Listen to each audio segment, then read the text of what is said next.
There we go.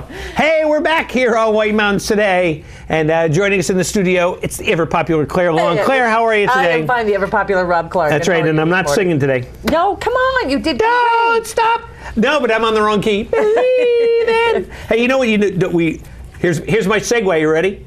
We're gonna not stop believing about the new Junior Snow Ranger program. Oh, you are so good. That's why they have you here doing this, Rob. Let's talk about it, Clare Long. Super. This is a brand spanking new Junior Snow Ranger program. To be a Junior Snow Ranger, you have to do as many pages as your age in the book, and then when you finish, you will. Book's not big enough for me. You can do a couple of them. And then you send. There's an address in here that you send the book to, and you will get a patch that looks just like this Junior Snow Ranger symbol here, and you get a bandana, and you get a membership card, which takes you into a website where you can do all sorts of other fun winter type activities. Well, very cool. And you and I were just looking at this before we came on. Yes. And it's really cool it's finding out about Cutler, the avalanche rescue dog. The amazing avalanche and rescue dog. How to dress properly, how to make snow or ice bubbles. Yeah. And this is a really cool book. I'm taking one home. And I will. Let's see, how many pages are there? Oh, good, I get to fill it out. Well, I brought 27 three times. just in case. Just in case. Just for three, just for you. But so let's talk about this program. Yes, super. Well, the Junior Snow Ranger, we have a Junior Forest Ranger program, right? In the summer. And we're realizing that there's lots of great things to do out in the winter. There's lots of activity happening out there, things for you to investigate. So this book is to help you get out and investigate the winter world. Some of the things like animal tracking. We've talked about animal tracking before. There's a whole page in here on animal tracks and what to do with, it shows a picture and you have to guess what the animal is, and then you wind up doing. You got your bobcats, you got your dogs, you got your little brothers, you got Yeah. You got your wandering elephants. Those ones that get lost here in the wood. Yeah. But all that. So the animal tracking, and then this page talks about animal adaptations. So now I have a quiz for you. Okay. What are the three things that animals do in the winter up here? They could hibernate. Excellent. Which is not truly hibernation, but anyway. Well, there's two that truly hibernate. Hibernation, they could get a better coat. Or something else. Or, Yeah, that's part of it. Heat thing. Yeah. And what would be the third thing? Either hibernate, you stay active, or you... Hello, Delta? I need a flight. Oh, you go. I was going to say go south, but I didn't think that would be the right answer. Okay. So, or they leave. Or they migrate. Great. Migrate. Okay. So a couple of questions for you. What do birds do? What do birds migrate? Excellent. What do woodchucks do?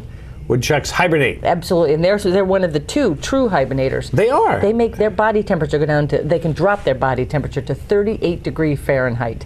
Ours is 98.6, and if we get down to like 96 or any of these other ones, we're in a deep state of hypothermia. We suffer. 38 degrees. 38 degrees. What's the other one besides the woodchuck? Okay, you have to guess. No, I'm just kidding. Because I know it's not a bear. No. That's well, they go into something kind of called torpor, where they put themselves asleep. But they get up in the middle of the winter, to get like snacks and stuff. Yeah, something out there, little rodent running and to by. give birth, we can get into that. They don't really. They don't have to wake up to do that. It's just sort of, what was that? That's a baby. It's a cub. Okay, so a woodchuck and I guess some type of mouse or something. Well, some people think this animal is a mouse. It's a bat. Oh. The bats, they'll go into hibernation, and that's why the issues with people going into the hibernaculum, into the caves, because you wake them up and they only have so much energy to be able to wake up again to go out and find food. So, and there's that little issue. Well, not a little issue. The big issue with the bats. If you see them out in the winter, we need you to give the Forest Service a call. There's something called the white-nosed bat syndrome. Yeah, I've heard about that. Yeah, we're starting to see them out there. So we need to see. Yeah, we need we just need to find out where you're seeing the bats in the winter, just so we can find that out. Yeah, but that's not here in this book. No. But here. So okay, yeah. So you're right. There's some animals. I know tangents. Us tangent? No, never. Not us, Rob. No, not us. And then some other fun activities that you can do are frozen bubbles. Have you ever done frozen bubbles? I believe I've tried it, but not completely successfully. Oh, it is so cool. Okay, so you go make the mixture yourself. You can get some. And there's a recipe in here. Yes, there is. It's a little more complicated, but sometimes you can just take what's there. Where is it? Towards the back. Towards the back. Well, thank you. Oh, you know the book that we helped put together. So you can go get one of those little bubble things, bubble jars, right? And they have the little wands in it. And what you do is you take it outside. It has to be below freezing though, because it doesn't work if it's not. And the closer it is to freezing, the harder it is to make this work. So if it's like on today would be a perfect day. So when it's wicked cold. Wicked cold. So kids, go out now if you can find your bubble stuff. I know. But dress like an onion. We'll talk about that in a minute. And you take it and blow it up, just like the picture in the kid is showing. Actually blow it up into the air and try to keep it up in the air with your breath. Try to keep it up as high as you can. And then the bubble will freeze and it'll come and it'll bounce down on the ground. Doesn't shatter. No, as long as it drops down slowly. You just don't let it drop like a rock, then you're done. It shatters as it rolls across. But if you can't keep it up in the air, you can always hold it on the wand, and then it'll freeze on the wand, and then you can take it and fling it, and it looks like these clear, translucent feathers that. Well, that's what I remember when we did do it. Is that you can watch it, you can watch the crystallization of the water, it's that's so in it. It's really cool. It's so cool. Yeah, and then you can just flick it off the wand. So do it both ways. That's right. Because it is kind of fun to watch the whole thing. Yeah, so that's really cool. But don't turn down the heat in your house really cold to do it. Do it outside. Not important, go outside. because that's why it's winter. Go outside. Right. Go outside. If you dress properly. If you dress properly. Let's talk about dressing like an onion. You said you had heard that there was the famous saying made famous here by Outside TV. Famous is the saying of, there's no such thing as bad weather, just bad clothing. Just bad clothing. And if you dress properly, and if you dress in layers, and I love the description here, they say dress like an onion, dress like layers. Right. And if you do that, because then if you get a little hot, you just, you unzip a little and you can get a little ventilation, you get cold, you zip back up. But that's the way to do it because it keeps the warmth between the layers. Exactly. It keeps the warmth, as well as if you heat up, you don't want to get wet. You don't want to sweat. You're going to sweat a little bit, and that's why you have that layer, that wicking layer that takes it away from your body. That's probably the most important layer. Exactly. Well, the mid layer that also absorbs it and keeps it away from your body. So that mid-weight fleece or something, and then the windproof outer layer. And you do that for everything. You do that for your hands. If you do that for your top and your bottom, and your feet are also really important too. You got to think about socks. The right socks. What a difference. I've done that. I remember getting the right socks at one time, going, wow, what a difference. Yeah. It's amazing. Yes. And down, of course, I remember when I was a kid, the question was, how do you get down from an elephant? You don't get down from an elephant, you get down from a duck. Oh, yeah, that was great. Yeah. I got it. But I got it. It took me years. It wasn't until I actually got a goose down vest that I got the joke. I'm like, oh, down from a duck. Yeah. See, that's the great thing about you, Rob. You catch up. I'll catch up. Yeah. I'll find out. But you did talk about your clothing thing when you were up on Mount Washington. I did one of the edu trips on Mount Washington a bunch of years ago, and those are great. We were outside in 90-mile-an-hour winds and snow and everything else. So the temperatures are obviously extremely cold. And we were fine. Yeah. And we were out there, and it was kind of like, it was amazing. And I think it was kind of, that was it. We were like going, we're warm. Why are we warm? But they gave us a great chart of what to wear, and we wore the right clothes, and we were warm. And it was really neat. It's nice to know that you can do that. Yes. And but the thing is, you need to do that just when you go outside sledding or skiing too. Then you'll be more happy. Exactly. And inside this book, there are 10 things that you need to make sure that you have with you when you go outside. So, and the proper clothing is one of the things. And also making sure that somebody knows where you're going. Just as with any of these activities, so if you're going outside, junior forest ranger, junior snow ranger, anything, make somebody knows where you're going and where the trail you were going and what time you're going to be coming back. Well, you just heard about the guy 2 days ago. Yeah. Who was somewhere, and he, they had to be rescued, but everybody knew exactly where he was. He left his chart, his itinerary. He brought all the right stuff. He hiked safe. Yeah. In the winter, you got to do that, and the guy's fine, and the rescuers were fine, and everything else because he was smart. Yes, exactly. And in the winter, little things make a huge difference. If you don't have that extra pair of socks.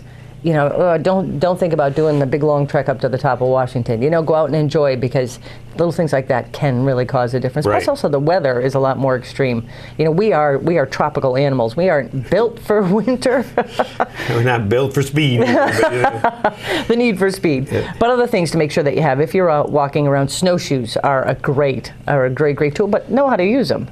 Too. There are the racing snowshoes, if you're going to get into that. But if you're going to walk out, just like the snowshoe hare, which is what the snowshoes, they believe the snowshoe design or idea came from, was that just make sure that you know how to use them, make sure that they fit, And consider using poles too, because that kind of helps, because you're losing your balance a lot. Right. And you are sweating and you're using a lot of energy. So you, believe it or not, you got to drink a lot more water. And you got a wick and everything else. Right. So. Right. Yes. Well, Claire, you know what?